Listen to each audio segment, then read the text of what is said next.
এই মানুহজন যে আহি আছে ৰসগোল্লা দেখিছনে? এই মানুহজন বহুত দূৰৰ পৰা খোজকাঢ়ি কাঢ়ি এনেকৈ আহি আছে।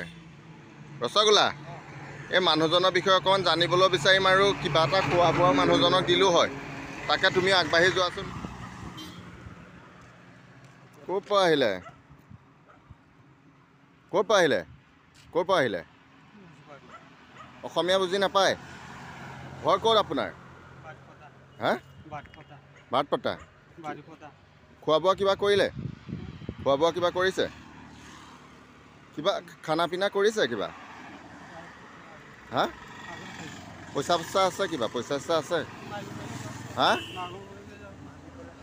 মাগি পেলাই আহক, কিবা খোৱা বোৱা দিম আহক। ব'লক আহক, কাপোৰ চাপোৰ খোৱা বোৱা কিবা দিম আহক। ব'লক। মই যেতিয়া বিহুগুৰি ছাইডৰ পৰা আহি আছিলোঁ গাড়ী লৈ, এই মানুহজন মানে খোজকাঢ়ি আহি আছে, দোকানে দোকানে কিবা এটা বিচাৰি আহিছে। মই ৰখি পেলাই মানুহজনক সুধিলোঁ, খোৱা বোৱা নাই কৰা। মানুহজনে অসমীয়া ভাষা বুজি নাপায়, মানুহজনে উৰিয়া ভাষাতহে কথা কয়। মানে মানুহজন উৰিষ্যাৰ হ'ব নেকি, সেইকাৰণে মানুহজনৰ য'ৰেই নহওক, মানুহজন মই লৈ আহিলোঁ বাটৰ পৰা মাতি আনি পেলাই কিবা ফল মূল এটা খুৱাই, কিবা এটা ভাত পানী ৰুটি ভাজি কিবা এটা দিবলৈ যত্ন কৰিম মানুহজনক। মানুহৰ মানে অকণমান শুশ্ৰূষা কৰা মনেৰে এই মানুহজনক কি কথা কি বতৰা মই পাতিবলৈ যত্ন কৰিম আৰু মানুহজনক কিবা ফল মূল এটা খুৱাবলৈ যত্ন কৰিম। भैया जी हिंदी समझते हैं आप? खाली उड़िया? उड़िया भाषा में बोलिए घर कहाँ है आपका? एड्रेस तो अकमान कोई दिबोलो जत्न करे। आपका एड्रेस बोल दीजिए, बोल दीजिए घर कहाँ है? थाना बोरसाई, हाँ, जिला मयूरभंज, भाया बेतनती। এতিয়া মানুহজনে পাহৰিও গৈছে ঘৰ ক'ত। মানে মানুহজনৰ কিমান বছৰৰ পৰা কিतना দিন হৈ গয়া, মানে মানুহজনে অকল উৰিষ্যা ভাষাটোহে জানে, হিন্দী নাজানে, অসমীয়া নাজানে, মানে সমস্যাতেই পৰিল। সেইকাৰণে মানুহজনৰ কথা বুজি নাপায়। এতিয়া इसमें क्या है आपका दिखाइए, थोड़ा दिखाइए इसमें आपका क्या क्या मिला है। মানে মানুহজনে দোকানৰ পৰা খুজি মাগি ফুৰিছেতো, কিবা বস্তু মানুহজনে পাইছে। এয়া মানুহজনক বস্তু খুজোতে দিছে, এয়া চাওক। এয়া কোনোবাই মানুহে এয়া দিছে। এই 200 টকীয়া নোটটোও দিছে মানুহজনক। এই 200 টকীয়া নোটটোও মানুহজনক কোনোবাই দিছে। কোনোবা মৰম লগা মানুহ আছে, মানে পৃথিৱীখনত এনেকুৱা মানুহ আছে, কোনোবা মৰমলগীয়া মানুহ আছে, 200 টকা দিছে, খোৱা বোৱা কেক চেক এনেকুৱা বস্তুখিনি দিছে। দেখিছে মানুহৰ অন্তৰবিলাক চাওক, দিছে, নিদিয়াকৈ থকা নাই। মানুহজন মানসিক বিকাৰগ্ৰস্ত, কিন্তু মানুহে 200 টকা 50 টকা 100 টকা বিস্কুট দিছে। মানুহ বহুত মৰমিয়াল আছে, সেইকাৰণে পৃথিৱীখন চলি আছে। भैया ये लीजिए पैसा आपका पॉकेट में अच्छा से लीजिए, आप बढ़िया से फ्रूट्स खा लीजिए। তাকে দেখুৱালোঁ, মানে মানুহজনৰ জোলাখন খালী হৈ থকা নাই। মানুহজন যিমান জেগাৰ পৰা খোজকাঢ়ি আহিছে, মানুহজনক চবেই বিস্কুট এটা পইচা পাতি দি হ'লেও দিছে, হয়নে? সেয়াই হ'ল মানুহৰ এখন অন্তৰ। 200 টকা দিছে, 10 20 অনেক পইচা দিছে।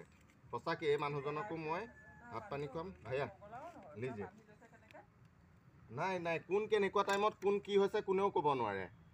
এয়া সুস্থ সবল মানুহ হ'ব পাৰে, মানসিক কি আঘাত পাইছে, সেই আঘাত পাই লৈ পেলাই মানুহজনৰ তেনেকুৱা হৈ গৈছে, ঘৰৰ পৰা ওলাই আহিছে, কোনেও ক'ব নোৱাৰে কেনেকুৱা কথা। ভাইয়া খাই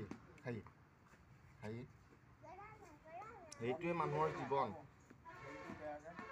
সঁচাকৈ কেনেকৈ ঘূৰি আছে, কি কৰিছে, সঁচাকৈ দেখিলে বহুত মানে আচৰিতো লাগে মানুহৰ জীৱনবিলাক। সেইকাৰণে ৰাস্তাইদি মানুহজন গৈ আছিলে, গৈ থাকোঁতে দোকান বজাৰ ইপাৰ সিপাৰ হৈ গৈছেতো, মই মানে মানুহজন দেখিলোঁতো, দেখি পেলাই মানুহজন লৈ আহিলোঁ, আহি পেলাই কিবা এটা খোৱা বোৱাৰ যত্ন কৰিলোঁ।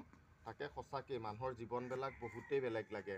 এইজন মানুহ দেখাত একদম ধুনীয়া। ইধাৰ দেখিয়ে ভাইয়া মানুহজন দেখিছে বগা চগা মানুহজনৰ, কিন্তু চকু এটা প্ৰব্লেম আছে। কি সন্দিক্ষণৰ জীৱনৰ কি কাৰণত মানুহজনো মানসিক ৰোগী হ'লতো ক'ব নোৱাৰি। সেইকাৰণে মানুহৰ জীৱনবিলাক কেতিয়াও কাৰো সমানে নাযায়। সেইকাৰণে মানুহজনক কিবা এটা খোৱা বোৱা বস্তু মই দিবলৈ চালোঁ। খাইয়ে ভাইয়া খাই বৈ লওক, তাকে দেখুৱালোঁ, আপোনালোকে চাই যাওক।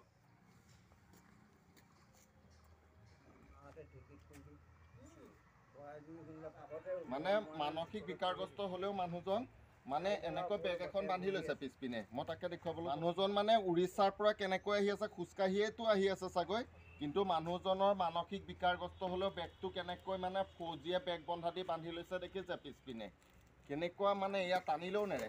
এয়া দেখিছে এনেকৈ টানিলেও নেৰে তাকে ভাল অৱস্থাত দিয়া মানুহ যে বহুত চাগৈ কিবা ভাল কাম কাজ কৰা চাকৰি বাকৰি কৰা মানুহ ডাঙৰ বিজনেছ কৰা মানুহে হ'ব এনেকৈ ঢাকি লৈছে মানুহজনৰ একদম ধুনীয়া মানুহজনক এতিয়া লৈ গৈ ধুনীয়াকৈ মই চাহ তাহ ৰুটি চুটি ভাত চাত কি পাৰোঁ খুৱাবলৈ যত্ন কৰিম মানুহজনক অকণমান শুশ্ৰূষা কৰিম আৰু তাৰপৰা মানুহজনক মই পঠিয়াই দিবলৈ চাম আৰু কি কৰে মানুহজনক কাৰণ মানুহজনে অসমীয়া কথা বুজি নাপায় হিন্দীও বুজি নাপায় সেইকাৰণে কথা পাতিবলৈ বহুত সমস্যা আৰু কথাও আপোনালোকক একো সুধিব নোৱাৰিম সেইকাৰণে মানুহজনক কিবা এটা খুৱাই বুৱাই মই পঠিয়াই দিবলৈ চেষ্টা কৰিম তাকে চাই যাওকচোন